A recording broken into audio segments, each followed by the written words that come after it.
नमस्कार बच्चों, मेरा नाम है राहुल और आप देख रहे हैं सिविक्स क्लास कारपत्रक क्षेत्र 76। हमारा पर्यावरण 27/1/2022 26 तारीख की थी छुट्टी, क्योंकि 26 जनवरी और पिछले साल 2021 में भी 26 तारीख की छुट्टी दे रखी थी वर्कशीट की।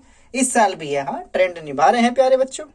तो चलिए हम चलते हैं। कैसे हम चलेंगे अपने सिलेबस का अकॉर्डिंग, ठीक है। टर्म 2 का सिलेबस है और ये आपका आ रहा है वर्कशीट 75 जो हमने कर रखी थी, प्राकृतिक संसाधन हमारा पर्यावरण। तो हमारा पर्यावरण वर्कशीट 76 है, तो वर्कशीट 75 के बाद वर्कशीट यहाँ पे आ जाती है 76, ठीक है।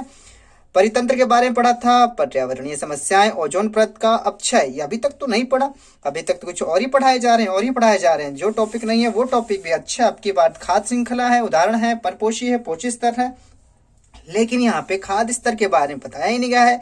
परितंत्र के बारे में बताया गया था, तो जो पिछली वर्कशीट में कर चुके थे। पर्यावरण समस्याएं भी अब की बार ये आना चाहिए था, ओजोन परत का अपक्षय।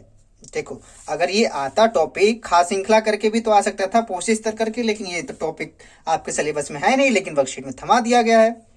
कोई नहीं, पढ़ना स्टार्ट करते हैं और इसे क्वेश्चन आंसर करना शुरू करते हैं।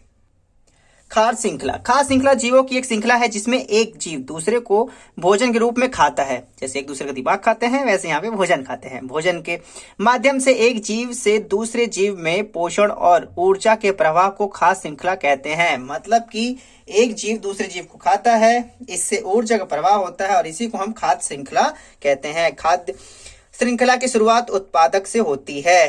खाद्य श्रृंखला में ऊर्जा का प्रवाह एक दिशीय होता है, मतलब एक दिशा में प्रवाहित होता है। जैसे घास, हिरण, बाघ। मतलब हिरण अब उल्टा घास मतलब कहने मतलब जो हिरण है वो घास खाएगा, लेकिन घास हिरण नहीं खाएगा। मतलब ये इस प्रकार से चलेगा, एक दिशा ही कहने का मतलब ये है, ठीक है। पौधा, टिड्डा, मेढक। मेढक को खा जाएगी चील, चील की बोल, ठीक है। तो तीसरा है जल। फिर जल में होते पौधे, पौधे को केकड़ा, केकड़े को मछली, मछली को सारस, सारस खा जाएगा। सारस और हंस में अंतर होता है तो कमेंट करके जरूर बताइएगा। खाद्य श्रृंखला यहाँ दिखाई दे रहा है।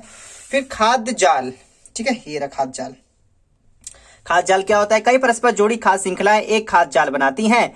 एकल खाद्य श्रृंखला किसी परितंत्र में स्वाभाविक रूप से नहीं होती हैं, ठीक है। देखो, ये इसको खा रहा है, ये इसको खा रहा है, कौन किसको खा रहा है, ये इसको, मतलब मिक्स में चलती रहती है। किनारे से देखो तो साइड से ये क्या है तो समझ में नहीं आ रहा है। फिर मछली है, मछली ने खा लिया किसको? ये केकड़े, अच्छा केकड़े खा लिया बाघ को। ये सारस है यार, सारस है ये, ठीक है, ठीक है। जो भैया भाग है वो सारस को भी खा जाते हैं, यहाँ से बकरी को भी खा जा रहे हैं, ठीक है। तो बहुत सारी चीजें खा जा रहे हैं। टॉपिक पे आते हैं। अगला टॉपिक क्या है? पोषी स्तर। पोषी स्तर इंपॉर्टेंट है आपका। खाद्य श्रृंखला में विभिन्न चरण जिन पर भोजन या ऊर्जा का स्थानांतरण होता है पोषी स्तर कहलाता है। स्थानांतरण कभी भी 100% नहीं होता। इस प्रकार प्रत्येक क्रमिक पोषी स्तर को पहले की तुलना में कम ऊर्जा प्राप्त होती है, जिसके परिणाम स्वरूप एक पिरामिड आकार होता है। जैसे कि यहाँ देख सकते हैं, पौधे को खाएगा टिड्डा। जितने पौधे में पावर थी, टिड्डे में ओनली उसको 10% मिलेगी। और टिड्डे में जितनी पावर है उसकी 10% मेढक को मिलेगी। मेढक को खाएगा चील, और मेढक में जितनी पावर थी उसकी 10% चील को मिलेगी। क्वेश्चन दिया गया है, वहां से भी समझेंगे। जैसे कि यहाँ देख रहे हैं, सूरज प्रथम उपभोक्ता, उसको जैसे इसने 10,000 जूल लिए, इसका 10% 10,000 का जो 10% निकालेंगे, 10% जो 10% निकाला वो आपका यहाँ है। फिर इसका 10% निकालेंगे, फिर आपको द्वितीय उपभोक्ता को मिलेगा, ठीक है। फिर इसका 10% निकालेंगे, फिर वो आपको तृतीय उपभोक्ता को मिलेगा। मतलब कि प्रत्येक स्तर पे 10% की ही ऊर्जा का स्थानांतरण होता है। 10% नियम, 10% ऊर्जा प्रवाह के अनुसार एक खाद्य श्रृंखला में एक पोषी स्तर से दूसरे पोषी स्तर पर ऊर्जा में गिरावट आती है। अगले स्तर पर केवल 10% ऊर्जा ही पहुंचती है। 90% ऊर्जा वर्तमान पोषी स्तर में जीव द्वारा जैविक प्रक्रियाओं के लिए प्रयुक्त कर लिया जाता है। जैसे कि यहाँ पे देख रहे हैं, इंग्लिश में दिया गया, लेकिन हिंदी में हम इसे पौधा लिख सकते हैं, इसे हिरण, ठीक है, इसे शेर लिख सकते हैं। जैसे पौधे के पास 100 जूल है, लेकिन 100 का 10% जब डियर प्लांट को खाएगा तो बस उसको 10% ही ऊर्जा मिलेगी। अब मान लो हिरण के पास अब 10% ऊर्जा है, लेकिन जब जो लॉयन है हिरण को खाएगा तो उसकी 10% ऊर्जा ही शेर को मिलेगा, 1 जूल मिलेगा इसको, ठीक है। तो क्वेश्चन पे आते हैं। क्वेश्चन भी इस हिसाब से दिया गया है आपका, ठीक है। पहला क्वेश्चन है, यदि 20,000 जूल ऊर्जा उत्पादक स्तर पर है तो द्वितीयक उपभोक्ता स्तर पर कितनी मात्रा में ऊर्जा स्थानांतरित की जाती है? तो चलिए इसको सीख लेते हैं एक बार। ठीक, वर्कशीट 76, वर्कशीट 76, डेट लिख देते हैं यहाँ पे। ठीक है, 27/1/2022, 21/22। ठीक है, तो पहला प्रश्न का उत्तर ये पौधे है 20,000 जूल, यहाँ पे लिख दिया। इसका 10% मिलेगा तो ये आपका 2,000 हो जाएगा, 2,000 का 10% आपका हो जाएगा 200 जूल। ठीक है, प्रथम उपभोक्ता में यही मान ले उत्पादक होता है, प्रथम उत्पादक होता है। प्रथम उपभोक्ता बकरी, द्वितीय उपभोक्ता आपका हो जाएगा शेर। ठीक है, प्रथम ये इसको प्रथम से ये द्वितीय। ठीक है, तो ये 20,000 था, अब इसके पास 2,000 और इसका 10% जो होगा शेर के पास मिलेगा 200 जूल।